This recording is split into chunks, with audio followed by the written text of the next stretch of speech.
দেখা দি কারবার জন্মের প্রথম শুভক্ষণ হে নূতন তোমার প্রকাশ কুহেলিকা করি উদ্ঘাটন সূর্যের মতন রিক্ত তার বক্ষ ভেদি আপনারে করুণমোচন ব্যক্ত Namaskar. We are celebrating the 150th birth anniversary of Swami Vivekananda by holding an international conference on world religions, diversity, not dissension. We are doing so precisely because Swami Vivekananda's thoughts are particularly relevant and important for the contemporary multi-religious situation that we have worldwide today. This conference has been inaugurated by the Honorable President of India, Shri Pranab Mukherjee, at the Rashtrapati Bhavan itself. During the past 2 days, we have been deliberating on various key issues that touch upon multiple aspects of this very large and complex theme. This has been going on at Azad Bhavan, which is the seat of ICCR. Today is the final session of this international conference. Well, when you think about our preoccupation with these questions today, it is quite natural to recall that only 2 to 3 decades ago, there were speculations in some quarters that with the spread of secular political ideology and sharing of scientific technology, the influence of religious traditions will gradually subside. However, that prediction has proven to be wrong. And we know that the religions of the world are very much with us. A common sharing of advanced technology that has facilitated travel and communication in an unprecedented manner has made it all the more clear to us that we are by no means living in a post-religious era. Swami Vivekananda had observed of all the forces that have worked and are still working to mold the destinies of the human race, none certainly is more potent than that, the manifestation of which we call religion.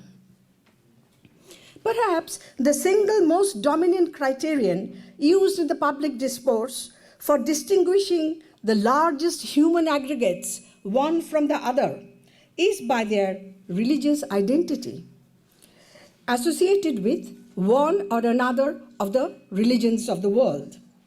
Indeed, the world religions still are continuing to be the primary sources from which the largest aggregates of humanity draw their norms and values, derive their sense of collective identity, and seek guidance in times of need. Consequently, the presence of the plurality of religious identities is an inalienable fact of the contemporary global scene. It is a phenomenon that has to be dealt with at multiple levels of exchanges and interactions by all of us. Today then, the central question before us is, can we move on to a plane of collective existence when the presence of diversity of religious traditions will no longer be seen as a cause for dissension, as it has often been the case before? Is it at all possible for us to view the religions of the world as our common resource that can enrich and empower us in ways that we cannot even imagine today. If we could, or even give it an honest try, we could then claim that we are indeed seeking to carry forward a project that was initiated by Swami Vivekananda. While exploring these issues with the eminent personalities present here, I have chosen this conversational format in order to highlight that the endeavor here is not just to invite a series of monologues, but to find out how can we gradually innovate a setting, especially with a view to facilitate the bridge-building task among the religions of the world. This is a humble attempt to carry forward Swami Vivekananda's unfinished project of enhancing harmony and avoiding dissensions among religions of the world. Speaking of religious identity, let me just use a couple of minutes more for trying to understand the genesis, that is the beginning and the constitution of religious identity, as it is generally referred to in common parlance or in the context of our socio-political collective life. Let's begin by asking whether we deliberately choose these identities, or are these, by and large, attributed to us by the accident of birth. The picture seems to me, at least, to be very much as follows. One is first born into a tradition, a religious tradition, belongs to it, and only later one can say that the tradition belongs to one. While considering the question of dissension that often happens in the name of religious identity, it's indeed interesting to note that only comparatively very few of us actually get to choose their religious identity. As that would imply, most of the time, exiting from the tradition into which one is born. There are such cases, of course. There are examples of persons sitting right here that I know of, where one has been born in a specific religious tradition, into a tradition, and then has exited from it and has chosen another tradition. We also know that there are many cases where people have been persuaded, forced, and even persecuted to exit from traditions into which they are born. But even in such endeavors, would we really not hesitate to call that these are cases of deliberate choice? In other words, wherever there is no real option before us, there is no question of exercising choice. Thus, to start with, this is my humble submission that we are born into a given religious tradition, and this is not a case of choosing. I assume, like most of us present here, that to be the case for all four of them. Born as a Hindu, born as a Buddhist, born as a Christian, and born as a Muslim. May I ask whether this is a correct assumption on my part to all of you? Is this a correct assumption? Particularly reborn. Not very sure. Let me first say now that I am truly honored for having this opportunity to share the stage with you four. You have before you my 4 clusters of questions that are the same as those that were sent to you, and a request that each one of you respond to the same questions, but only from the vantage point of your own tradition. Do not represent anybody else. Let this be an opportunity for all of us to start from the scratch.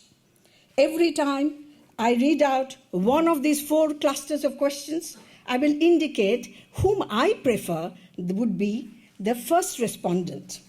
Otherwise, please feel free to volunteer. Please take your time. Fully utilize 5 to 6 minutes for each cluster of questions, and please let us benefit from your knowledge. This means altogether you are having 24 to 25 minutes each for answering all the 4 clusters of questions. Friends, we are now going to listen from practitioners who are also all authors who have very ably propagated the core ideas of their respective traditions. Now, my first of the 4 clusters of questions. Let me say at the outstart that I would request His Holiness the Dalai Lama to be the first respondent once I read out and share these questions with the members of the audience. Number 1. What do you consider to be the principal teaching of your tradition? What is it that has especially inspired you most, impelling you to serve your tradition all throughout your life, that we cannot simply attribute to the fact of your being connected with it by the accident of birth, but will be willing to grant that it could just as well be the case had it been a matter of deliberate choice? In other words, is there a central message that is specific to your tradition that you wish to share with the entire humanity, because you firmly believe that we will all live in a better world if we pay heed to it? His Holiness. Oh, respected spiritual brothers and sisters, and among the audience, some of you, I think, long time our friend, India. So I'm very happy having this opportunity. Now, I'm Tibetan. I'm one Tibetan. Since 7th century, and particularly 8th century and 9th century, then Buddhism very much flourished in Tibet, and particularly the Nalanda tradition. So that means on the basis of Pali tradition, that's mainly Vinaya practice, the monastic sort of system, discipline, and then on top of that, Sanskrit tradition. There are a lot of sort of philosophical sort of ideas or practice there, and including some yoga practice. That means it's a tantra practice, some yogas, but these things also is there. But of course, certainly, my parent, not at all educated person, but farmer. I think my father knows better variety of horses rather than dharma. In early period, when you see people choose me as the reincarnation of Dalai Lama, I compare to study Buddha Dharma, but with great reluctance. I have no interest, but compulsory. Then I think eventually, you see, more study. The Buddhist, particularly the Nalanda tradition, not emphasis on faith, but emphasis on reasoning, experiment. So Buddha himself, you see, state, "Oh, my follower should not accept my teaching out of faith, but rather investigation and experiment." So, meantime, I also develop interest about technology and science.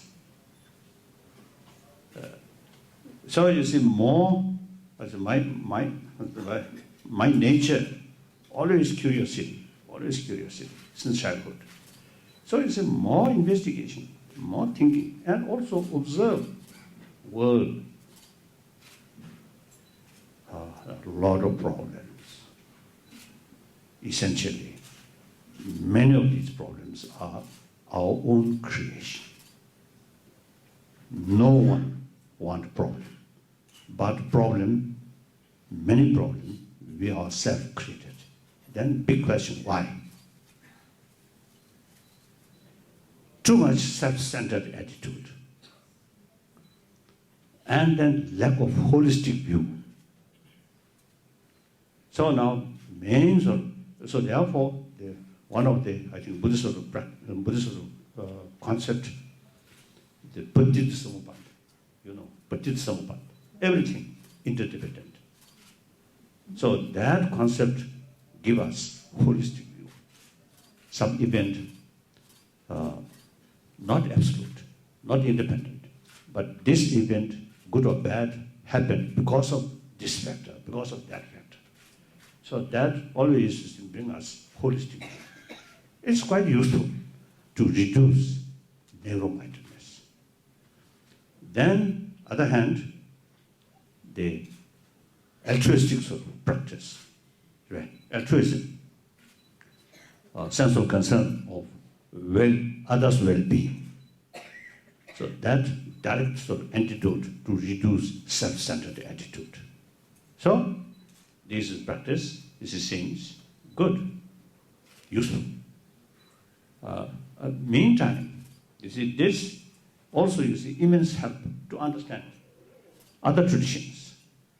In spite of different philosophical views, all major religious tradition talks practice of love, compassion, with that forgiveness, tolerance, and for individual contentment, self-discipline.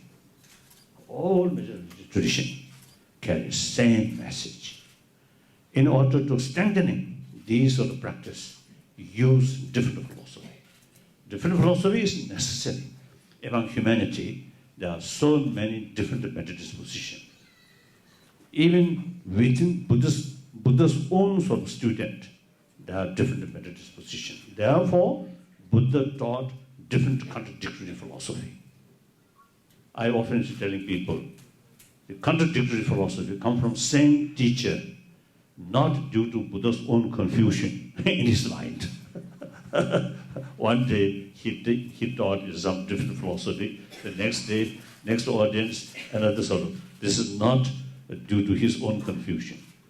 Nor he deliberately tried to create more confusion among his followers. No. Then answer is, it is necessary. Different mental disposition. So different way of approach is very necessary. There is immense help for me to understand different traditions. Theistic religion, non-theistic religion, within theistic religion, differences there. Non-theistic religion, also you see differences there.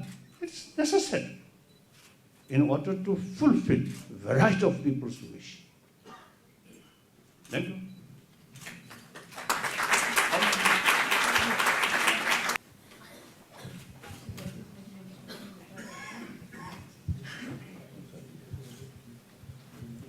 Bismillahirrahmanirrahim. I was born in a Muslim family. My education, my upbringing was on the traditional lines. But when I reached the age of maturity, I developed doubts.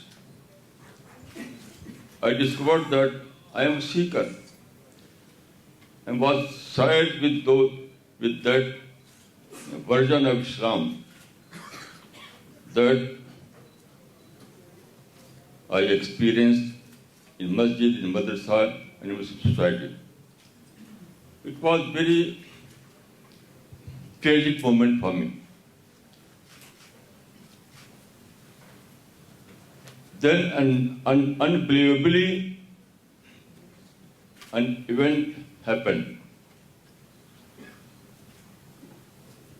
At that time, I decided to study all those literatures about religion, spirituality, philosophy, to discover the answer of my nature. it is very interesting that at this juncture, I read some of Swami Vivekananda's work, especially letters of Swami Vivekananda. In this book, there is a letter number 175. In this letter, Swamiji has mentioned Islam as in a very shining words. Very shining words. This triggered my mind. This mention of Swami Vivekananda triggered my mind. I decided to re-study Islam. It was a very interesting story. So, what happened? After a long study of Quran and Sunnah and other relevant literature, I discovered that Islam was my choice, although it was not my birth religion. I can say that I am not Muslim by birth, but I am Muslim by choice. And here I would like to mention that Swami Vivekananda is my benefactor. I can say that Swamiji is my benefactor. He gave me a very important clue at that time, because I am a very rational person, very rational. I try to reason out everything. So, due to this mindset, I became dissatisfied with the prevalent version of Islam and also the Muslim society. But after a long study, I discovered that there is a difference between Islam and Muslims.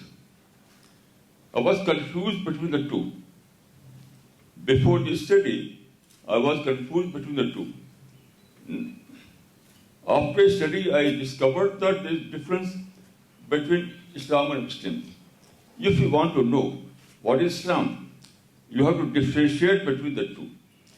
You have to judge Muslims in the light of Islamic teachings, and not vice versa. Now, what I discovered during this study, I discovered that there are two basic tenets in Islam. Basic tenets. One is that man should make God his sole concern. God is our sole concern. We have to make him our sole concern. And the other is that well-wishing to all mankind. Well-wishing to all mankind. These are the two basic tenets of Islam. And this addressed by nature. In this, I found my Creator. I found the purpose of my life. Why I am here, why I was settled in this planet Earth, why God Almighty created me. All these questions were answered. So I can say that I'm not a Muslim by birth, but Muslim by choice. And Swami Vivekananda is my benefactor. I can say that Swami Vivekananda is my spiritual guru.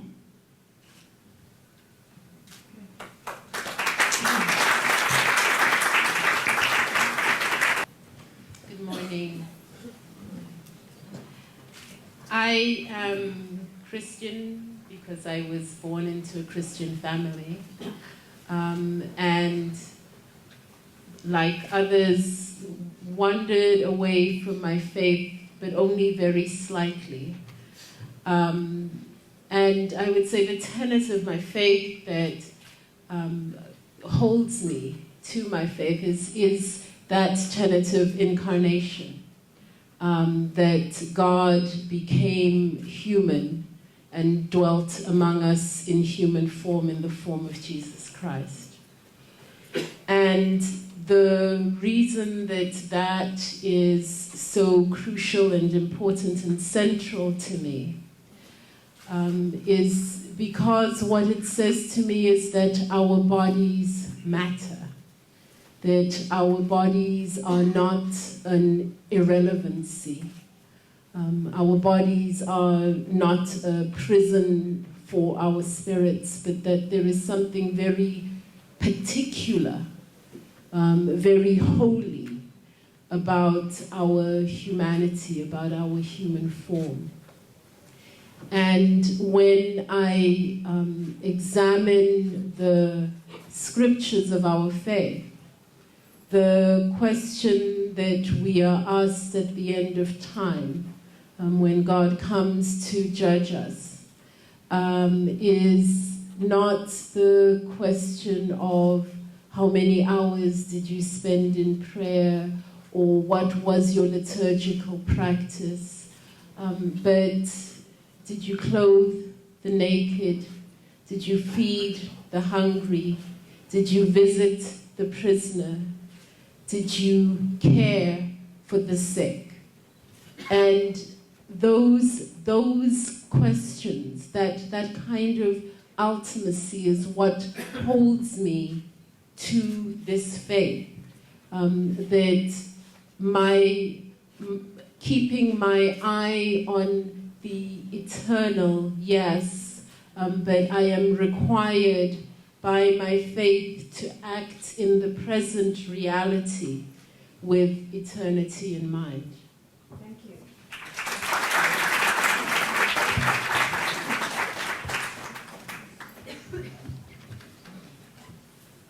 Thank you, Your Holiness Maulana Sahib, the Reverend. The principal teaching of my tradition, I was born, of course, a Hindu, but Hinduism is a very broad and diffuse creed. You can choose almost any path thereafter. But I became a Vedantin and a Shiva Bhakta later on as I developed. So my philosophy is Vedanta, my devotion is to Shiva. But let me say, you've asked what the principal teachings of the Hindu tradition. I would say there are three main teachings. First, the existence of what we call the Brahman, which is everything that exists, everything that has ever existed, or everything that will exist, is permeated by, illuminated by the divine force. We feel that the whole creation, so the Big Bang, if it took place, was not only an explosion of light, not only an explosion of energy, but an explosion of consciousness. And that consciousness pervades the entire universe and will continue to do so. That is Brahman. The second principal concept is the Atman, that all-pervasive Brahman has a place in the heart of each one of us. And whatever our caste, whatever our religion, whatever our philosophy, whatever our ideology may be, each human being encapsulates a spark of the divine that we call the Atman. In fact, everything encapsulates the divine, but as we go up the evolutionary chain, it is only when we reach the human birth that we can become aware of the fact that there is a divinity within us and there's a divinity out. And the third concept is joining these two. Joining, the word yoga, as you know, comes from the root of the English word to yoke. Joining the Atman and the Brahman. That is the goal of human life. And there are four main paths to do that. There is a Jnana Yoga, the way of wisdom. In the West, it would be like the way of Plato, looking at the reality that is behind outer events, and not only the events themselves. That is the Jnana Yoga, studying the Upanishad studying, the classics and so on. Then there's the Bhakti Yoga, which is the way of devotion. Whether that devotion is to Jesus Christ or to the Buddha or to your Guru or to any other form of the divinity. Then there is the Karma Yoga, which is the way of works dedicated to the divine. Not just any works, but the sort of work that Yad Mission is doing, or Mother Teresa was doing, or the Ramakrishna Mission is doing, really dedicated and devoted works to the divine. And the fourth is the Raj Yoga, which is the royal path, which involves our breathing, pranayama, our posture, what His Holiness mentioned, all the practices that had to go into the development. So these are four main highways of joining the Atman and the Brahman. And we can adopt one or more of these paths and pathways, and by doing so, we can use this life, which is a rare opportunity for spiritual growth. We can use it to move upwards on the spiritual side. In our collective existence, we see that these facts of religious affiliation has had actually dual impact, benevolent and pernicious, be that in the history of two denominations of the same tradition, or when the religious context is definitively plural in character. Swamiji said, Swami Vivekananda, no other human motive has deluged the world with blood so much as religion. At the same time, no other human influence has taken such care not only of humanity but also of the lowest of animals as religion has done. Nothing makes us so cruel as religion. Nothing makes us so tender as religion. Now, we have seen this cruel aspect has been played out in such gruesome manner in the name of religious identity that we really need to understand what makes that possible. What is at the root of it? I have said at the beginning that we draw a sense of collective identity from our religions. Let me now ask, what is entailed in the teachings of these diverse traditions, explicitly or implicitly, that influence us to construe the otherness of other traditions in specific ways that has impact on those whom we do not perceive to be the members of our own religious community? So, my second cluster of question to you is, what is the status of the other in the philosophy of religion of your own tradition?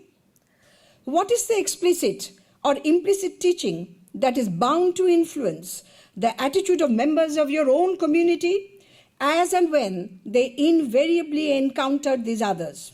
That is, those who happen to derive their sense of religious identity from sources other than your own. That they are to be gradually vanquished, to be eventually converted for the sake of their own good, that those who are reluctant to do so are to be perceived as doomed, or at best to be situated at a lower level in the hierarchy and somehow tolerated. In other words, the question is whether it is possible for us to be more inclusive. Can these others be at all accepted as followers of a distinctly different path, yet recognizably a legitimate path? If yes, on what ground? I think I already answered. The variety of people there.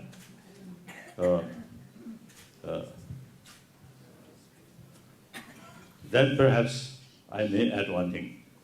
Recently, I saw one report. Out of 7 billion human beings, about 1 billion actually non-believer. So now, my sort of main effort. Of course, I'm Buddhist. My daily practice according to Buddhism. But I never, try to propagate Buddhism. Of course, among Buddhists, of course, it is my sort of responsibility, my duty to explain what is Buddhism. That also, till someone asks you, please explain Buddhism. Otherwise, the Vinaya Sutra clearly mentioned, unless someone asks you the teaching, otherwise you should not teach. So that means respect individuals sort of what's the right. So then, realistically speaking, of course, on this planet, there are so many different traditions there. When Buddha come, or Mahavira come, already some different traditions already exist. See, Buddha and Mahavira never tried to convert all Indian. Did convert many of them though. Oh? Did convert many of them. Oh. All his followers were Hindus. So now today, it is fact. There are so many religious traditions there in the Arab area, in these, in many other areas. Large number of Muslims. In the West, whole Western, Judeo-Christian background. It actually, you see, brought sort of, what's it, tremendous sort of, I think, help. Provide hope, particularly when individual passing through difficulties. But quite often, including Buddhist, when you are quite lucky, and forget about religion. Then sometimes our destructive emotion become like God. So therefore, it's so many sort of, problems that we created. Too much greed, too much anger, too much suspicion. All these lack of practice of compassion, forgiveness. So in any way, all these major religious traditions, in the past few thousand years, they helped humanity, and today also millions of people get immense inspiration. In the future, I think at least a few centuries will remain like that, and after that nobody knows. So that's the reality. So I always say, express conversion is not good. One side, there are a number of sort of Buddhist, Tibetan Buddhist centers in the West. I always tell them, should not sort of propagate Buddhism. Only those people, those individuals who really came to know something about Buddhism, then okay.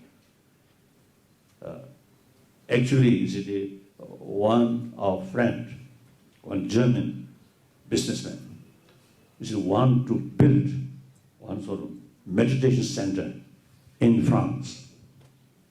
Then I told him, this is not right place. This is a Judeo-Christian country. So if you really want to build such sort of Buddhist meditation sort of center, then should sort of construct either in Thailand or Burma or even India. Okay, like that. So, individual sort of wish, individual sort of what is the right is very, very essential. Then now, the question of non-believer. I think a non-believer will increase.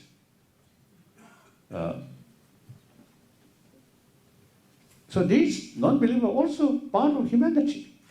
They also have every right to be a happy person, to a sensible person in the human community.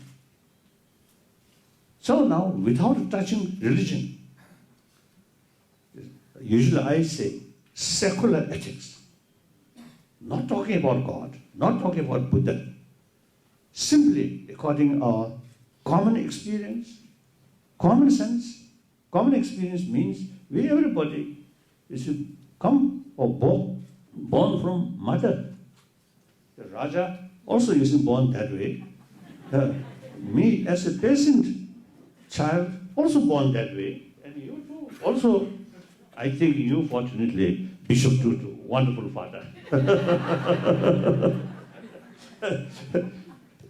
So that the real sort of way of birth, same way. And then everybody. Perhaps I think now I want to tease. This is my longtime friend. Perhaps the peasant child more closer relation with their own mother rather than Raja's sort of son. The Rani remain there and someone you see taking care. So from that viewpoint, ordinary simple villagers more advanced. So in any way, that is extremely important. Mother's affection, mother's own milk. She grown up full of care, affection from our mother. So that experience remains in deep our blood or till our death. So I think in this whole, I think outwardly, everybody very smart. But in deep inside, those individuals who received maximum affection when you are young, I think deep inside much happier, much stable. That those individuals, today very, very successful, but at the time of young age, lack of affection from mother or without mother, or born as an unwanted child, or abused. Then such person, outwardly very smart, but deep inside, sense of insecurity. There. So that's our common experience. So now important is we must remind people human affection, human compassion is so important.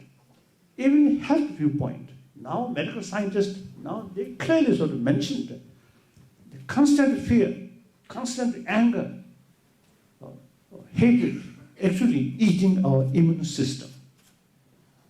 More calm mind, peaceful mind is very important factor to sustain our immune system.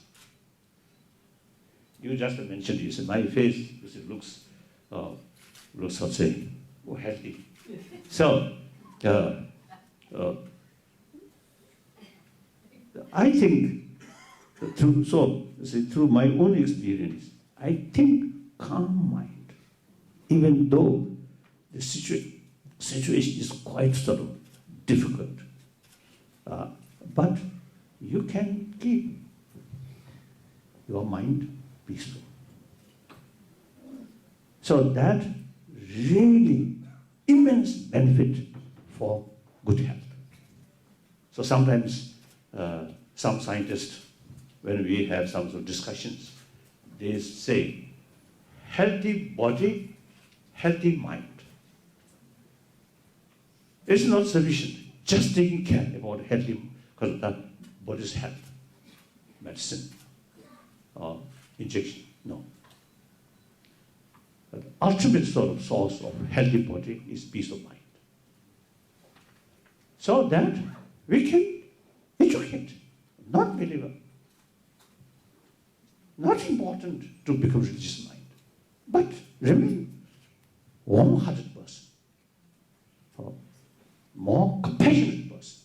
That's their own interest, not for next life, but this very life, day-to-day life.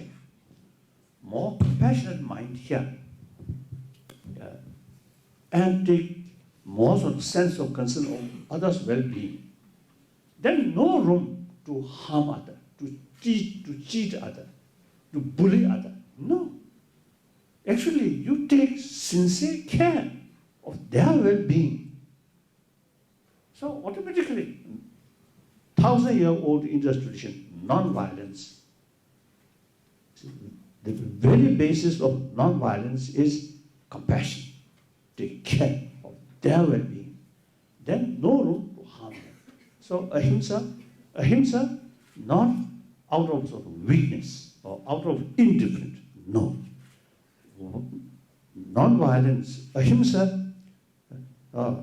you have the ability to harm, but you respect their life, respect their right, so deliberately restrain harming. That's non-violence.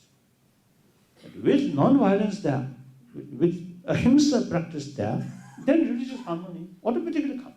Because you respect the follower of other religion. They are right. So therefore, I think, I feel compassion, human affection. It's sometimes I call universal religion. No need complicated philosophy, or creator, or Buddha, or karma something. Karma means action. So as you mentioned, karma yoga or something. Oh, that action. So everything depends on our action. Action depends on motivation. So that's my view. Too long. Thank you.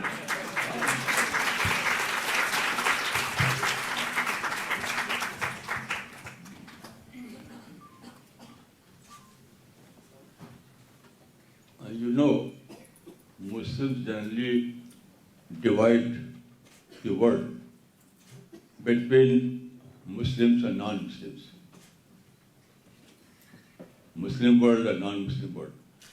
This kind of terminology is completely wrong and Islamic. It has no basis in the Quran and Sunnah. If you read the Quran, you will find that Quran always uses the word insan, insan, insan. It means that terms which was created by ulama in later period, Darul Islam and Darul Kufr was wrong. The real term is Darul Insan, Darul Insan, Darul Insan. The whole world is Darul Insan. So in this world, there is only one equation. There is man and God, and not man and not Muslim and non-Muslim. That is not equation. The true equation, the right equation is Creator or God and man. I'm a great believer in God. Also, I'm a great believer in the oneness of humanity.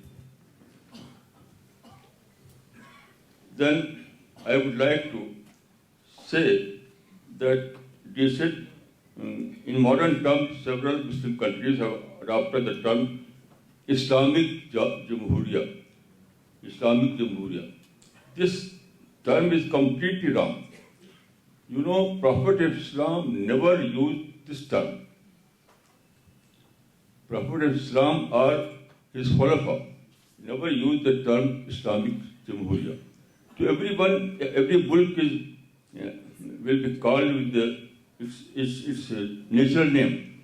For India is India, and England is England, and Iran is Iran. No country can be called Islamic Jamhuriya. This is wrong. Then I would like to add that concept of perversion is alien to the Quran. I would like to say that if you want to know what is Islam, you have to read the Quran. There are only two sources of Islam, that is Quran and Sunnah. So there is no concept of conversion has no basis in the Quran. Quran uses marifa. Marifa means realization, discovery. So truth is your own discovery. Truth is your own realization. It is a personal choice. If you want to know what is the purpose of life, what is death and what is life, in all those questions, that is in your mind, if you want to understand about these questions, you have to study, you have to discuss. And after discussion and study, you reach to some conclusion. That is your religion. So religion is your personal choice. There is no concept of conversion in Islam. In conversion, you know, there are two parties, converter and converted. Two parties, converter and converted.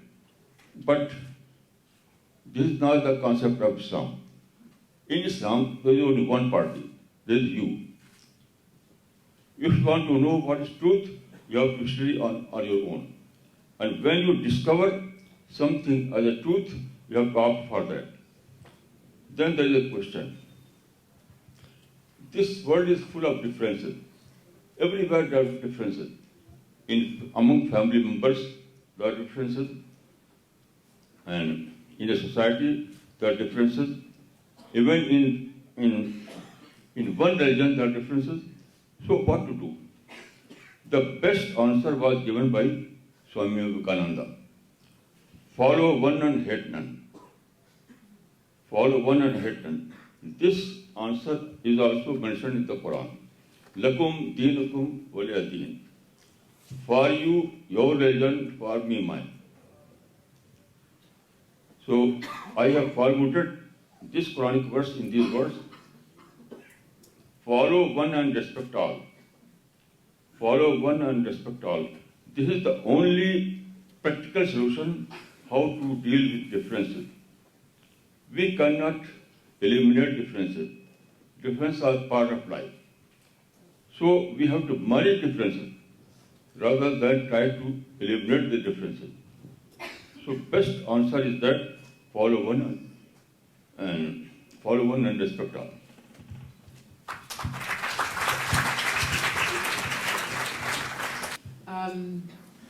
Christianity has so much variety within itself, and the posture towards other has been contested since the beginning of Christianity. Christianity began as a faith, a tradition, a path in the midst of being other.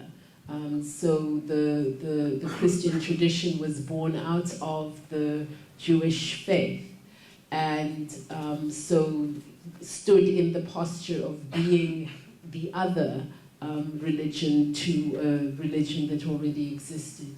But then from that birth of being the other in the midst of a larger religious community, has not had a consistent posture.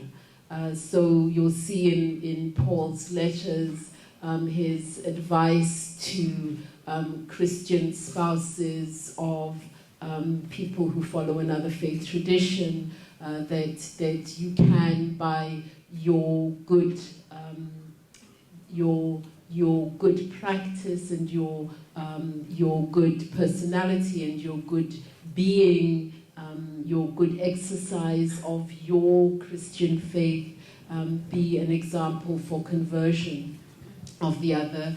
And then you'll see in John's Gospels, in my father's house there are many mansions, or that I have other flocks that you know nothing about. And so there's this constant question of what is our posture as Christians to be in reference to people of other faith traditions and faith expressions. For myself, I would say that my personal posture is that we have really no concept of the vastness of God, and we have little understanding of how it is that God speaks into the hearts and into the lives of even the people who sit next to us, the people who are closest to us.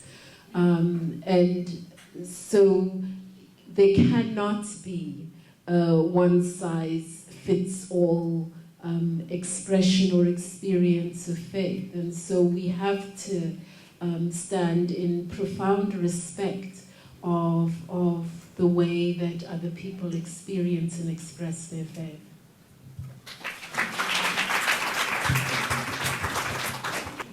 In Hinduism, in the Upanishads, which are the high watermark of Hindu philosophy and the fountain of Hindu philosophy, it's very clear that there is no other.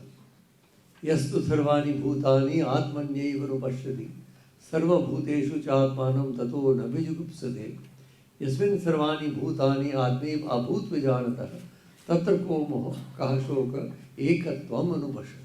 For him who sees himself in every being and who sees every being in himself, there is no delusion, there is no anger, because he has grasped the oneness, ekatvam. So theoretically, in Hinduism, there is no other. However, in actual practice, for various reasons, there have been othernesses. First of all, within Hinduism itself, because with all its great philosophy, Hinduism was based on an extremely unjust and unfair social structure. The caste system, whatever the reason may be, that has come into being, and that created an otherness. I am a Brahman, you are a Kshatriya, you are a Shudra, therefore otherness. Secondly, the Muslims came to India in two different forms. Some of them came as Sufis, bringing the message of love and harmony, like Maulana Sahib has said. The greatest Muslim shrines outside of Makkah, Medina Sharif themselves are in India. The Hazrat Salim Chishti, Ajmer Sharif Wale, Hazrat Nizamuddin next door to us here. These are all Muslim shrines in Kashmir. They are full of shrines where we have worshipped all our lives. That is one incarnation of Islam. However, the Muslims did come as invaders, as iconoclasts. They did kill vast numbers of people. They did break temples. They did have Holocaust. So as a result of that, there has been a very deep-seated, should we say, fear, antagonism, or some kind of reaction in the Hindu psyche. There is no use pretending that that is not the case. That is the case as a result of historical circumstances. However, as we move on, we realize that whatever the geopolitical situation at that time may have been, and why the invasions took place and what happened, that is now something in the past. We have now got to move on back again to the Upanishadic concept of ekatvam. That is why all the Hindu social reformers, the first thing they attacked was the caste system. And that is why Swami Vivekananda was very eloquent. He in fact talked, if you remember Maulana Sahib, Your Holiness, he talked of an India with Islamic body and the Hindu brain. You know, in other words, combining the sort of physical power and spiritual power. That was his famous articulation. So we have got to now put behind us the historical burden of class and caste, and the historical burden of the iconoclasts. And we've got to move onwards and regain the ancient concept of ekatva. Thank you. Now let me move on to the next concern. Those who are familiar with Swamiji's writings know that in many places he has pointed out how noble ideas get trivialized by people of sectarian mentality. He has joked about how, for example, the idea of universal brotherhood been used by some Muslims and Christians. However, when referring to failures and shortcomings of the Hindu community, he has expressed his disapproval in strongest terms. Sometimes even more harshly, even so harshly that it's difficult to believe. but always, in all cases, with the intent of reminding the followers of specific traditions that they have to live up to the highest ideals of their own traditions, that their social practices and institutions have to comply with those ideals. So my third question to you all is this. Now, I will request you to take on a self-critical posture and tell us openly whether you have noticed any event or a display of an attitude or an institutionalized custom or practice that has been carried out in the past or is still in vogue in the name of your own religious tradition that you abhor, because you are convinced that no matter how that has come about, it is surely against the spirit of your tradition. Please give us at least one concrete example and then tell us what you think needs to be done in order to eradicate it or prevent it. Now, frankly speaking, I think all major religious tradition, the follower, I think many of the followers, not very serious, not very sincere.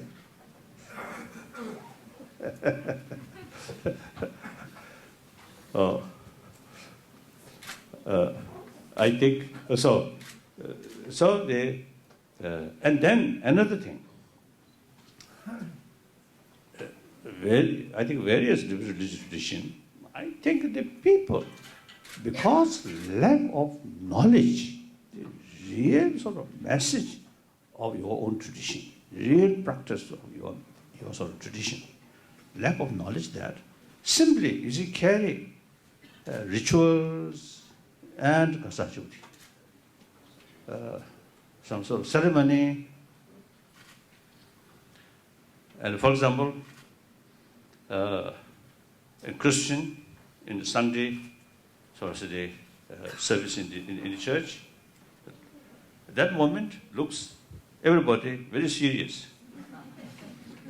Outside church, simply they carry the usual way, bully, cheating.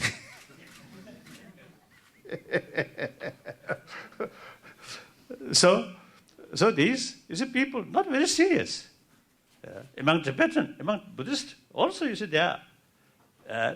Therefore, religion also becoming instrument of exploitation. Among Tibetan Buddhists also, you see, they're quite quite serious sometimes. You see people, and particularly like me, sit on high throne, and sort of appears as something very holy, and exploit other people. You don't do that. So I actually, you see, very publicly criticize about these sort of traditions. And then I often, very, very critical, or publicly criticize, some Buddhist practitioner Buddhist practitioner or Buddhist from Ladakh up to Arunachal. They quite often, wear some ceremonial sort of dress or different hat or instrument. I always telling them, we never heard in Nalanda institution, Nagarjuna have some different hat, and then Arya Deva or Baba Biga, Buddha Palita, they carry some instrument. No. They only think, analyze, and writing, and meditation. That's the proper way. Sometimes we Tibetan Buddhists, too much emphasis, superficial thing. And then you see wearing, I think you noticed in Ladakh, you see wearing some masks, and then doing something. Supposed to destroy enemy of Dharma, but fail.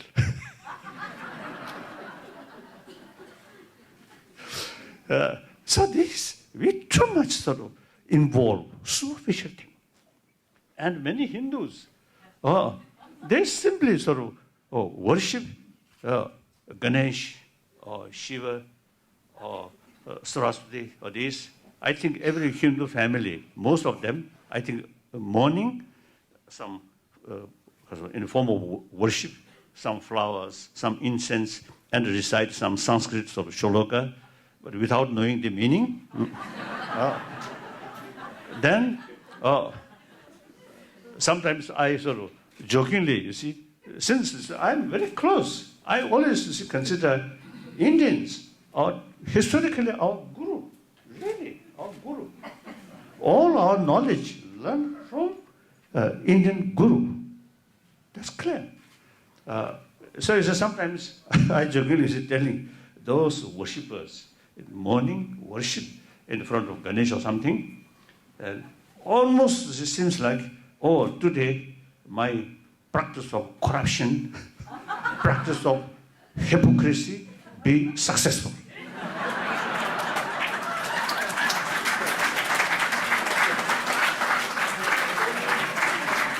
How can? Impossible.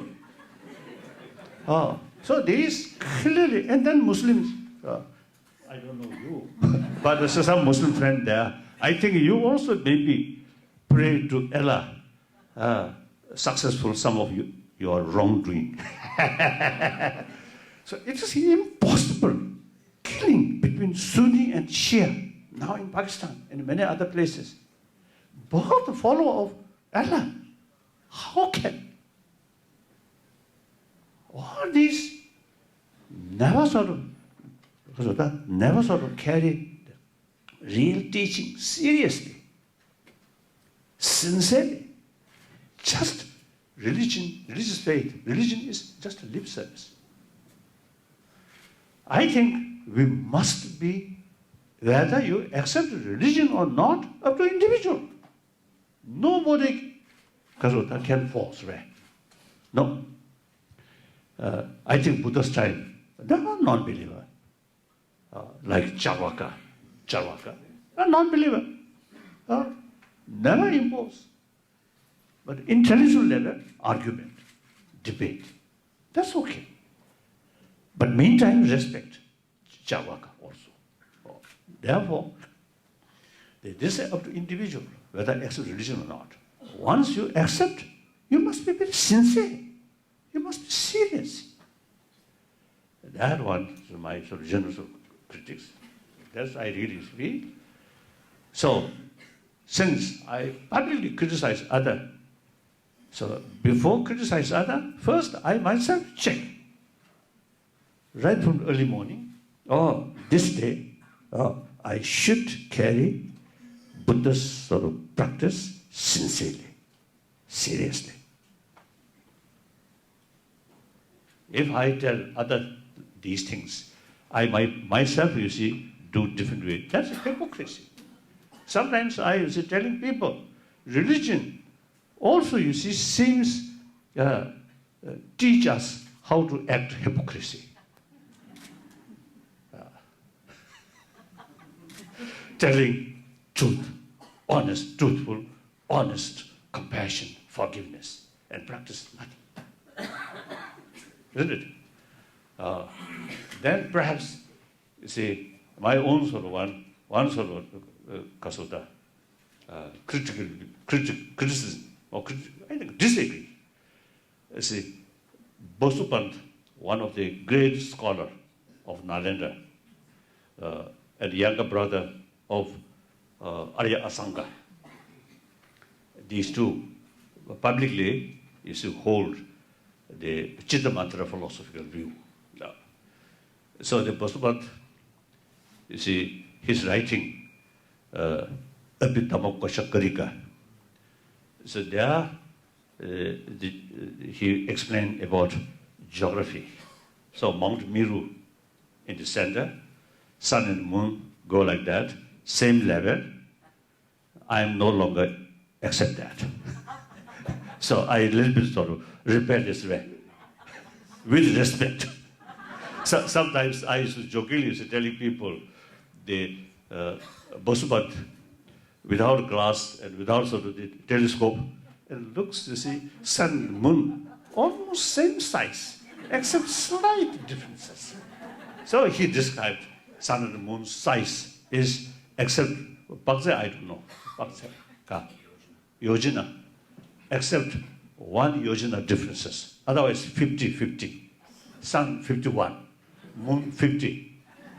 Actually, what's the difference of sun? Huge. Moon is much smaller.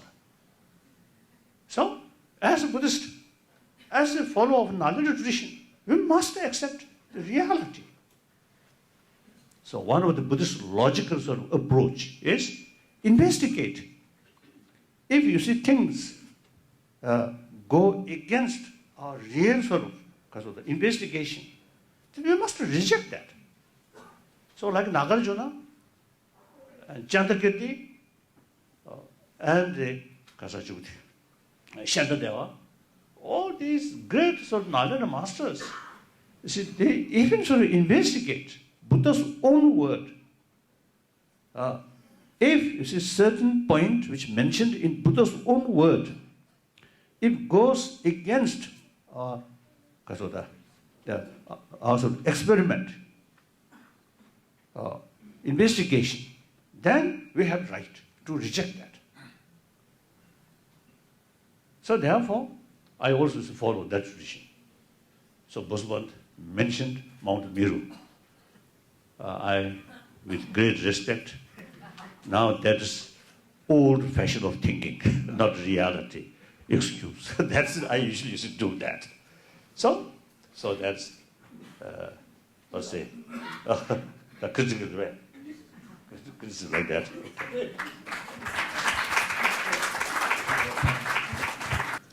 As far as the religion of Islam is concerned, I never found any principle or tenets in Islam about which I can say that I abhor this principle. No. But as far as the Muslim community is concerned, I have a number of complaints towards Muslim community. For example, almost all the present Muslims live in negative thinking. Almost all the Muslims. I traveled so many countries, from India to USA, from India to Arab countries.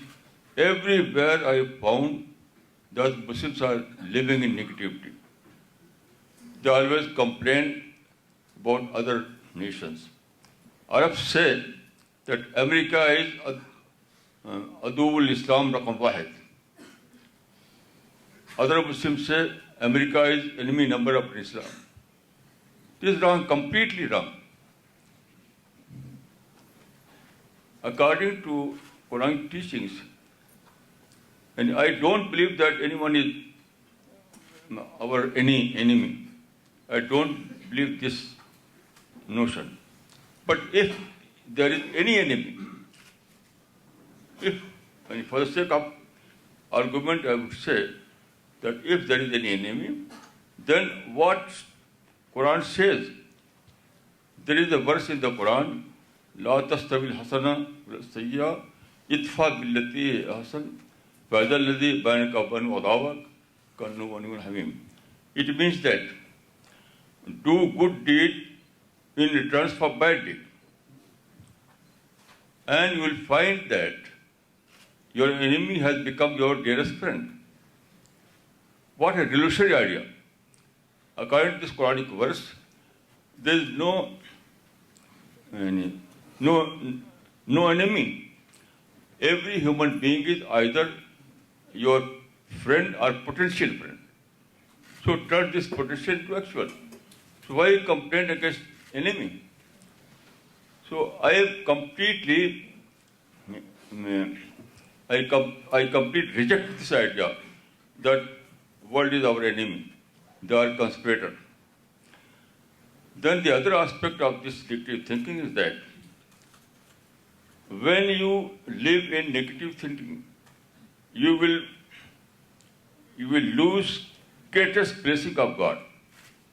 Because all the blessings of God lies in positive thinking. Positive thinking. If you are a positive thinker, then you is able to develop your mind. Intellectual development and spiritual development completely is based completely on positive thinking. So those Muslims who are living in negative thinking, in negative thought, they have deprived themselves by spiritual development and by spiritual intellectual development. So this kind of thinking is completely wrong, and I abhor this kind of thinking. Although all the Muslims are living in this thought. Recently, I participated in a Muslim seminar. There were so many Muslim scholars, and all were educated. And what was the gist of that seminar? They said that Muslims are under siege. This was their word. Muslims are living under siege. This is completely wrong. No, I'm in India. I'm proud to be an Indian because I believe that in India, I'm better than all those Muslim countries. You know, there are 58 Muslim countries. I have traveled to those Muslim countries. But I can say with conviction that in India, I found more opportunity than is prevalent in those Muslim countries. For example, if you want to do something, there are two conditions. One, peace, and the second, freedom.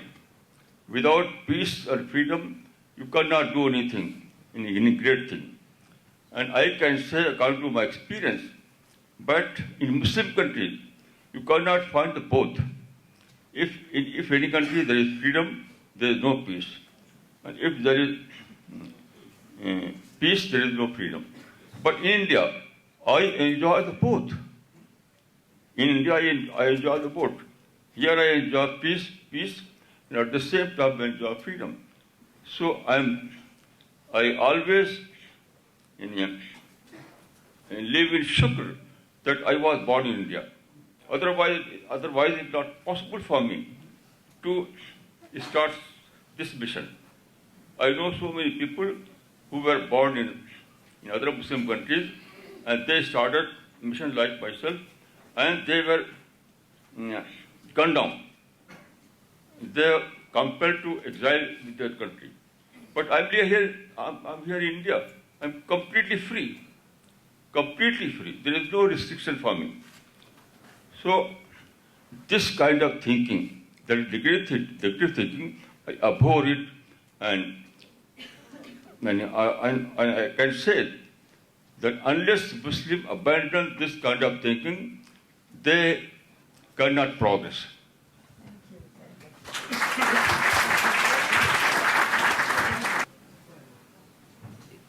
So to take on a self-critical posture towards my own Christian faith,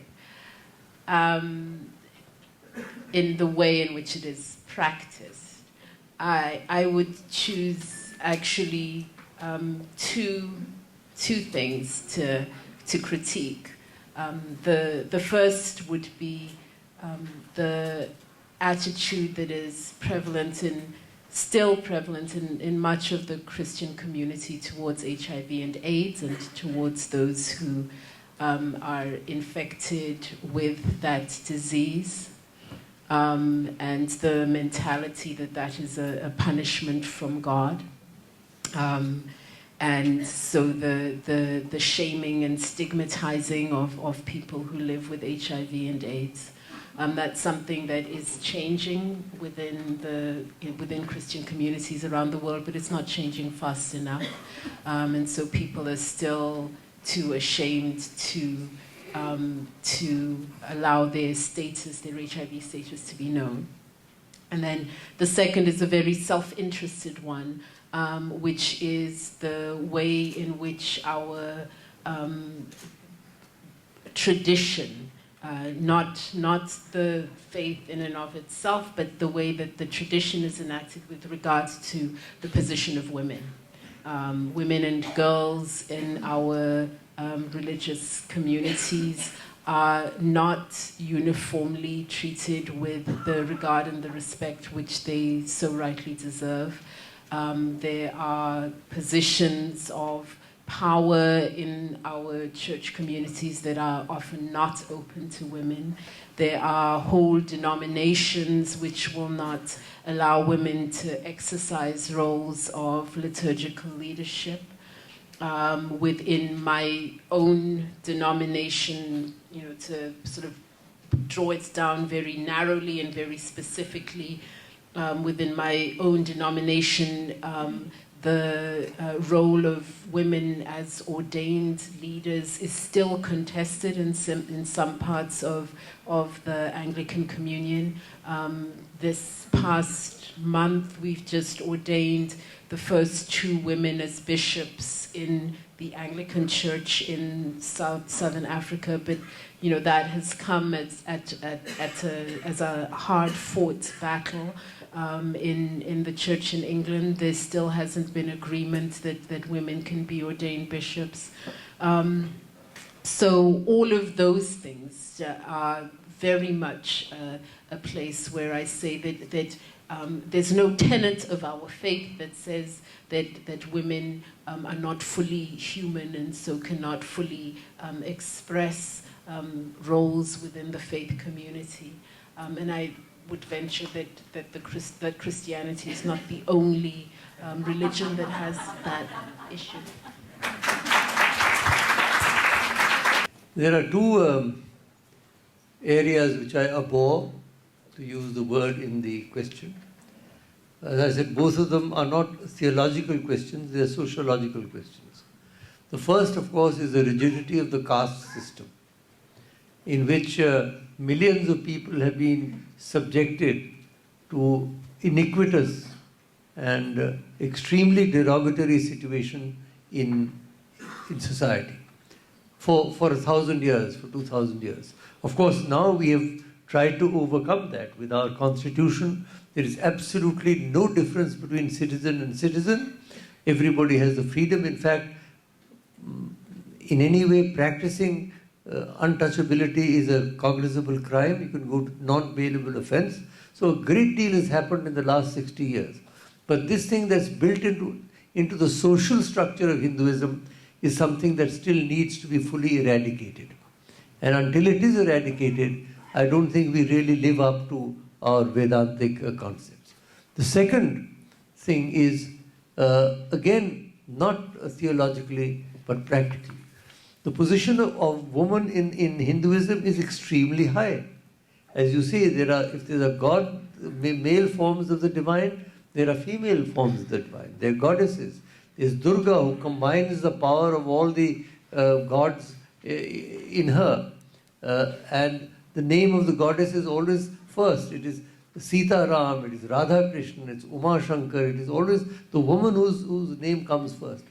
So theologically there is no problem. But in actual fact, again, the whole concept of women being a burden, girls being a burden, of female ferticide, which is really a shame and a disgrace for a civilized country. This whole dowry syndrome, which is really sapping Hindu society. I mean, there used to be an advertisement, is now banned. Spend 5,000 now and save 5 lakhs 20 years from now. Meaning thereby abort the girl child now. Otherwise, when she grows up, you'll have to spend 20 lakhs on her wedding. So until social attitudes change, until we realize that women are not, girls are, as in fact girls often tend to be brighter than the boys. I'm not going to give any examples. but the thing is that a woman, I mean, and the ideal couple, of course, is Shiva and Parvati. Parvati never sits at the foot like Lakshmi sits at the feet of Vishnu. She sits side by side. She never sits on the floor in front of the feet. So that ultimately ends in the Ardhangini. You've seen the iconography where a man is half woman and half man in the same set. So that is what we must work to. So these are the two things I feel which we've got to strongly oppose in the Hindu tradition. Thank you. While Swamiji was alive, at that time there have been several attempts to bring traditions together with a view to creating harmony. The culmination of this effort was actually the Parliament of World Religions that took place in Chicago in 1893. Swamiji was aware that harmony among religions of the world still remains merely as a goal. He had frankly admitted that so far that goal has not been reached because of a want of a plan that is practical. He wrote, "That plan alone is practical, which does not destroy the individuality of any man in religion, and at the same time shows him a point of union with all others." I now come to the fourth of the cluster of questions. Please take a few minutes each and indicate a plan of action so that a point of union among diverse religious traditions can be demonstrated as achievable on a collective plane. What is it that we are not doing because of which you think that diversity leads to dissensions, even in our time, when technology has bridged physical distance in an unprecedented manner, giving us opportunity to know about each other's traditions as much as we want to? How do we transform ourselves so that in our zeal to emphasize our distinctness, we no longer feel the need to overlook the overlaps that are there and get ready to recognize our shared common values? Perhaps I always is telling people concept of one religion, one truth, and concept of several religions, several truth. Itself is a contradiction. I think each religion, you see, emphasis, you see, your tradition is the sort of the ultimate or something.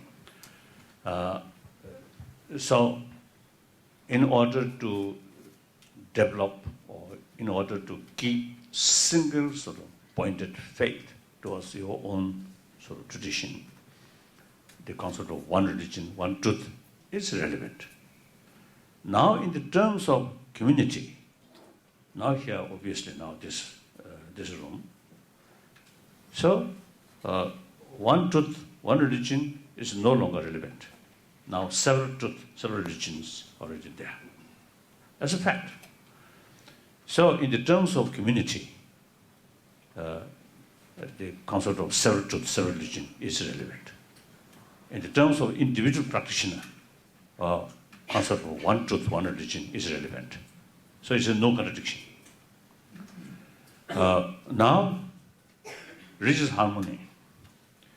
Last now I think several years. One time I discussed the Bishop Tutu. Also, you see, I start since 1975. Firstly, you see, they practice the pilgrimage to different religious sort of holy sites by group of people from different religious traditions. So with that sort of concept, I had one sort of pilgrimage to Jerusalem, I think 2 times. then also in Lohud, and Kasachuti. This Sachuti, Purjukur, Kasa, Fatima, and many Hindu temples and Jewish temples. So that is very, very helpful. Once you being on holy places, and also Jordan, that mosque, the rock, I also pay my sort of respect. Well, then the Baha'i. So it is very, very sort of helpful. One thing. Then important thing is meeting with practitioner. Exchange their deeper experiences with a practitioner of other tradition. That very, very helpful to understand the value of other tradition. Then another, scholars meet and discuss in academic level, discuss what's similarity, what's differences. Then naturally we will find differences. Then very important to discuss what is the purpose of these differences, different approach. It's simply different approach, achieve same goal. Compassionate person, sensible person, honest person. All different method. Some religions say we all is created by God, one source. So, if you truly believe that, if you implement that, no basis to quarrel among human beings, among brothers, sisters. You truly believe that. So that concept, I think, very, very important to reduce the differences. And then also single-pointed faith towards God as a creator. You see, the effect is reduce self-centered attitude. Buddhist, now here, anathema theory, selfless theory. That is the real sort of demarcation between you and me. But same purpose, you see. He used the concept of atma, so that eventually merged with Brahma. So I used anathema, so reduce self-centered attitude. And plus is faith towards Buddha and Bodhisattvas, like that. So therefore, the different way of approach, but same purpose. Once we clearly made that, then hardly no basis to argue, to quarrel, because of different approach, different philosophy. Then another point, your father, beloved sort of was the wonderful sort of the Christian practitioner. As a human being, whenever he was there, he is there, the whole atmosphere immediately, you see, becomes something very warm, very friendly.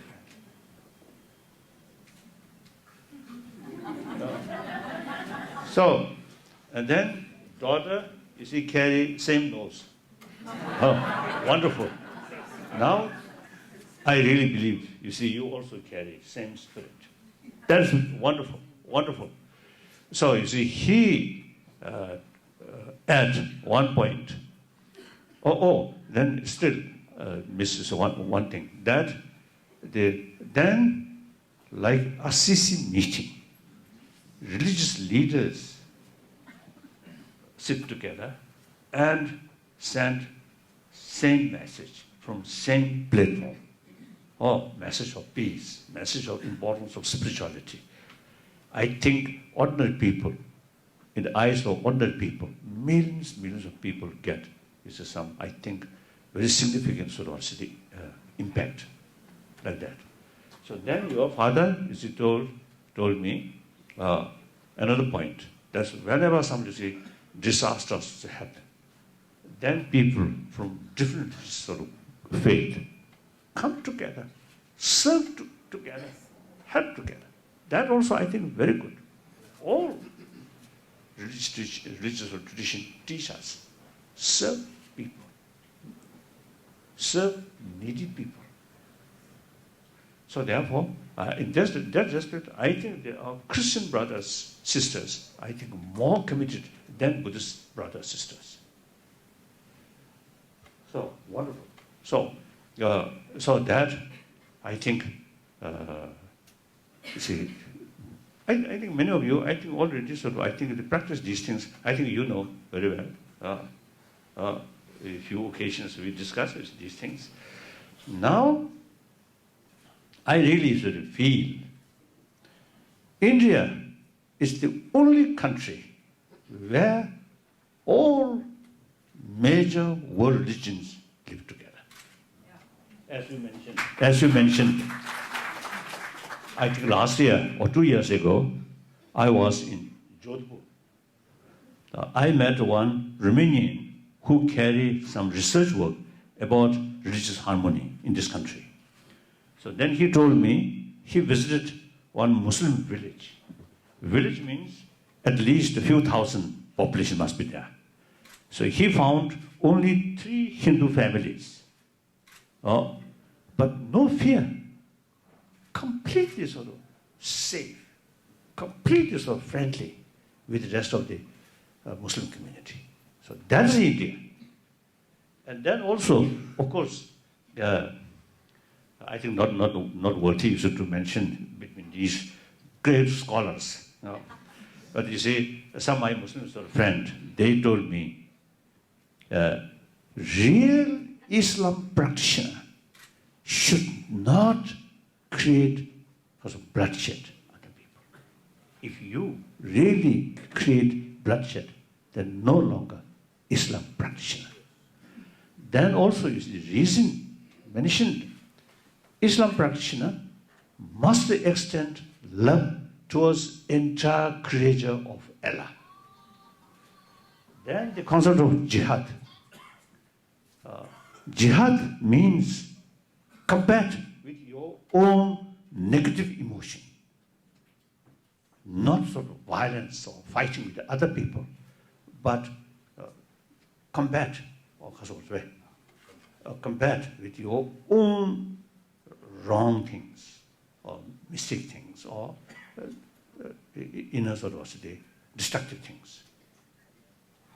So if you look at these lines, same, different way, but same aim. Now here, my main point is, since this country, religious harmony, not political reason, developed recently, no, 1,000 years, already there. So this must, now, we need special effort to promote this within the country. People, I think, take for granted these things. That's not sufficient. We must educate people within the country. Then also, you see, show rest of the world. Different religious people can live together and serve people, not create sort of more problem. So I think we should have some kind of this kind of, meeting, not occasionally, but quite often, and then invite people from different sort of countries, and this spirit must make living. As India as an example, clear. So please, my Indian brothers, Hindu brothers and Muslim brothers, please make some constant effort and here also. Oh. So that, I think, now time come. Sometimes we prefer leisure way. And I think now that time already passed. Now we should be more active. So your age now already old, 82. 82, but you should be more active. So more active means more exercise. Your leg. So that's helpful. So sometimes I jokingly telling people, my age also now, nearly now 78. So some problem, my knees are these. But then I telling them, my main sort of interest or main commitment is talk, blah, blah, blah, blah, blah, not sports. So if my sort of main sort of interest or commitment is sports, then this really creates a problem. But for talk, not much problem. So I can be active. At least the next 10, 15 years, I think, will be active. Even on wheelchair, come and blah, blah, blah, blah. Thank you.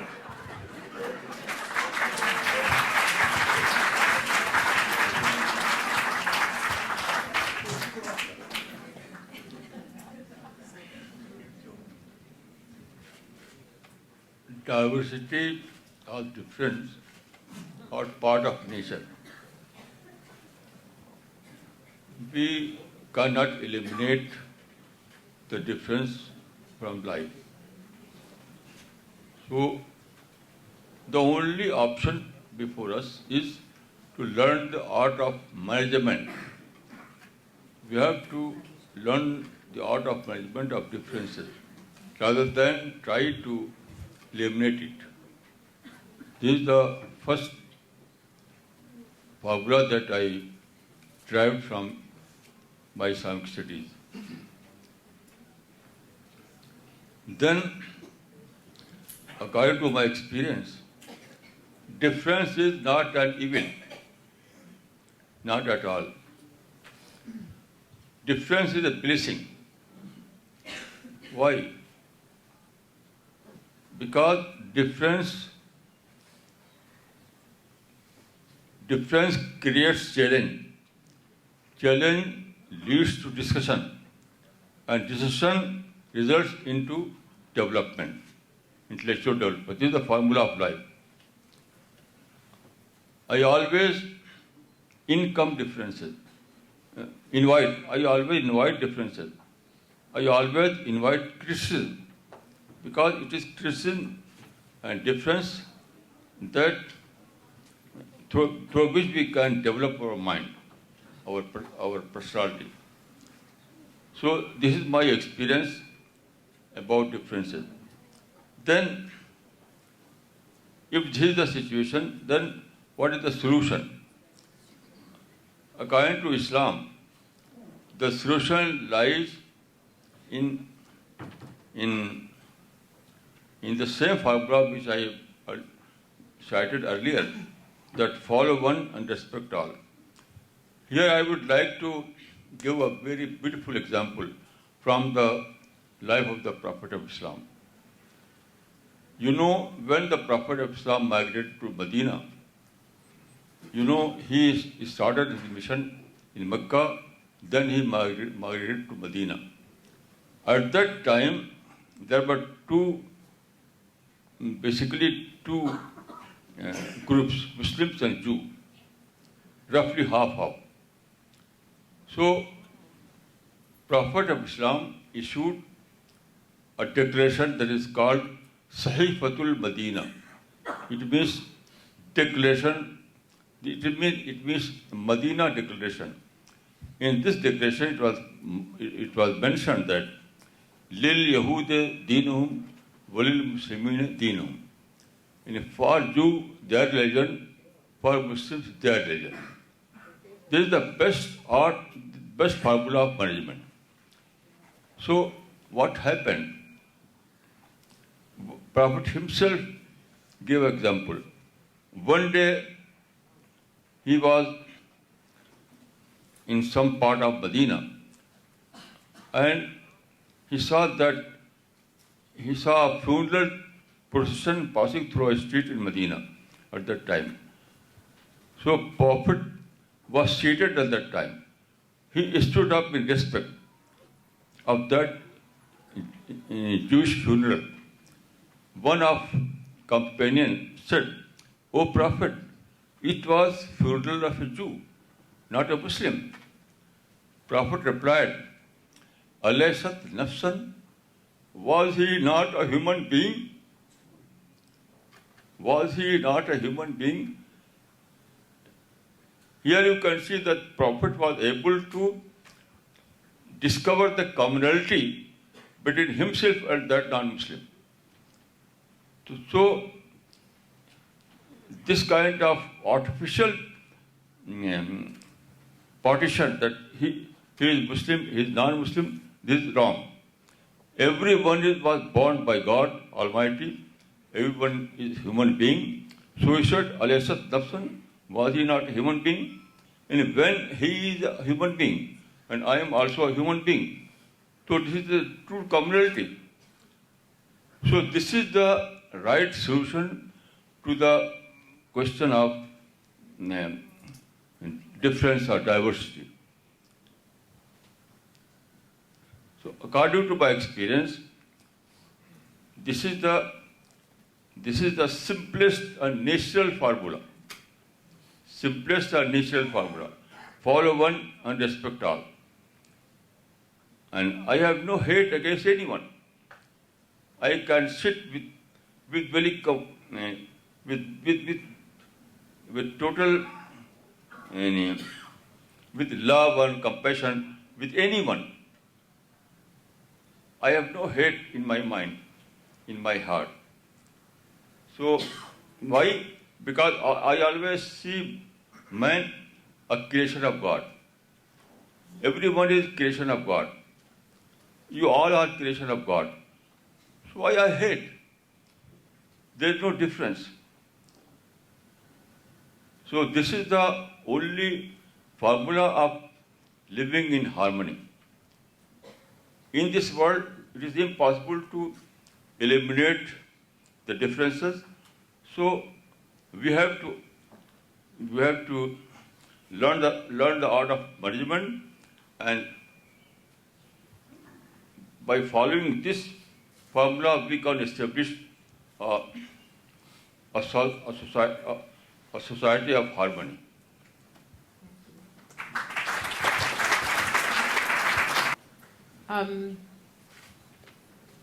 Some of the simpler and more practical things to do to build harmony among the religions is to begin working where we agree, to begin working on those things that don't require that you be a person of one faith or another, but to begin to tackle the issues that are of concern to us simply based on our humanity. And so, for instance, I work with the Western Cape Religious Leaders Forum in South Africa. We've come together to answer to some of the issues of grave concern to us, issues of the ecology of the planet, issues of violence against women, issues of hunger and poverty in our neighborhoods. When I lived in the United States, we had an annual 9/11 Unity March as a response to the disaster of 9/11 in the United States. This was in the Washington area, and people of all religious faiths would come together to walk. We began at the synagogue in Washington, went past the National Cathedral and visited various religious sites along the way, to the Islamic center, to the Baha'i Gurdwara, and on down Massachusetts Avenue to end at the Gandhi statue near DuPont Circle. And in each place we were invited to step into the worship space of people of a different faith, and to learn something about the practice and beliefs of the people of various faiths, but also as a witness, as a testimony, that we as people of faith can stand together against harm to any members of the human community, and against harm to the planet, indeed. The interfaith movement can be said to have begun in 1893 with the first Parliament of the World's Religions, where Swami Vivekananda, in whose honor we are having this gathering, made such a dramatic debut. And from then onwards, in the 20th century, as you know, a large number of interfaith organizations have been set up. Juliet Hollister, you remember the lady who set up the Temple of Understanding that I now chair. There's the IARF, International Organization for Religious Freedom. There's the World Council of Churches. There are lots and lots of interfaith movements. We've had a lot of meetings. The second Parliament was in Chicago again in 1993. The third was in Cape Town in 1999. The fourth in Barcelona 2005. The fifth in Melbourne 2009. And the next one in 2004. And lots of other meetings. Now, the methodology of the interfaith movement is to get people of different communities together in a harmonious dialogue, not a Shastrarth. A Shastrarth was supposed to prove the superiority of one idea. That is not the view at all of the interfaith movement. Neither it is trying to build a syncretic new religion. What it is trying to do is to get people from different religious traditions together so that they can better understand, as His Holiness was saying, they can better understand the tenets, basic tenets. I think this meeting itself today is an example of what an interfaith gathering can do. And for example, there could be interfaith prayers. When you get people of 8 different religions in a room all praying, you suddenly realize that if there is a divinity at all, there couldn't be 8 different divinities for each religion. It obviously has to be to the same power. And there again we come to the Rigvedic dictum, Ekam Sat Vipraha Bahuda Vadanti. The truth is one, the wise call it by many names. But Maulana Sahib says, choose one and respect all. So there are multiple paths to the divine. Until we realize and respect the fact that there are multiple paths to the divine, there will never be peace on this earth. If we get into theology, whether we are going to be, we have an Atman or don't have an Atman, whether we are going to be reborn or not going to be reborn, the only person who is bound to be reborn here is His Holiness. All the rest of us, we don't know. We're going to find out in due course. But there's no point arguing because, you know, these are theological differences. But there are people, as the Reverend has rightly said, there are areas which in Assisi we did man and nature. We did declarations about the importance of safeguarding the earth, the importance of not allowing the natural environment to be destroyed, the importance of the position of women, the importance of looking after children, the importance of education, the importance of... There are so many areas in which people can work together. And the very process of working together of different religious people will bring about a better understanding of each other. So I would say that the answer to this problem is the interfaith movement. Unfortunately, I must say that the interfaith movement still remains peripheral to human consciousness. Unlike the environmental movement, I was in Stockholm in 1972 for the first UN conference on the human environment. And you see how rapidly that environmental movement shifted into the center of human consciousness. But the interfaith movement is still peripheral. one of the problems is that it doesn't have any money. In other words, people will spend vast sums of money building churches and temples and gurdwaras and mosques, but the interfaith is nobody's baby. Nobody really ever gives a big endowment to the interfaith movement. So that is... I think, with permission, I have been, I think the Parliament, World Parliament of Religions, I think 3-4 times I participated. But except that few days of the meeting, rest of the time, I think seems sleeping. So, firstly, we should be active. Then money will come. Agreed, sir. I agree with you. That's definitely true. And we have got to be very active. We try, for example, the Temple of Understanding, our India chapter. We are active. We have joint programs with a large number of other organizations. A symbiosis is needed.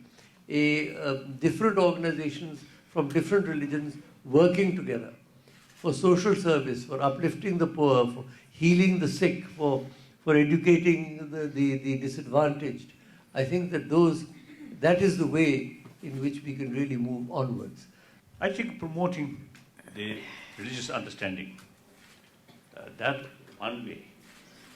One way, like you see, there's some crisis, Burmese Buddhist community and Muslim community, some problem, you see, start. And like you see, Sunni and Shia sort of problems. In these sort of spots, I think if we organize some sort of delegation, and particularly like Shia and Sunni problem, I think Indian Muslim really can be useful, can effective role, important role. So I think in future, firstly, is some kind of the organization and the people ready to go these troubled spots. Then significant sort of the service, if we can reduce these conflicts in the name of religion. And also Northern Ireland. Oh, I think Sri Lanka also, although it's not looked upon as a Hindu-Buddhist conflict, but that is in fact what it is. Right, that's right. So I think that please you should think more seriously those troubled spots, mainly using or involve religious name. Then we should be active in such occasion. No one, government cannot do this. The politicians cannot do that. I think in Northern Ireland, I noticed, you see, to politicians, no matter how it's a beautiful word, the trust, I think sometimes is a problem, isn't it? So I think a religious person, honest, religious person also, you see, those honest religious person, I think that should be active sort of role in these sports. You see, then I think that I really feel like that. Thank you very much. That is indeed a very... Yes. Well, actually, this has been an amazing experience for me from the moment of conceptualization to the unfolding of this event. Now, I know we are in short of time, so let me just express my thanks to eminent personalities like His Holiness Dalai Lama, Maulana Wahiduddin Khan, Dr. Karan Singh, and Reverend Tutu, that because they have so readily accepted my invitation to join this conversational format, which is a little bit different than the other conferences, where we get mostly series of monologues. And I'm really grateful that they have responded so candidly, so sincerely to the questions that we have asked.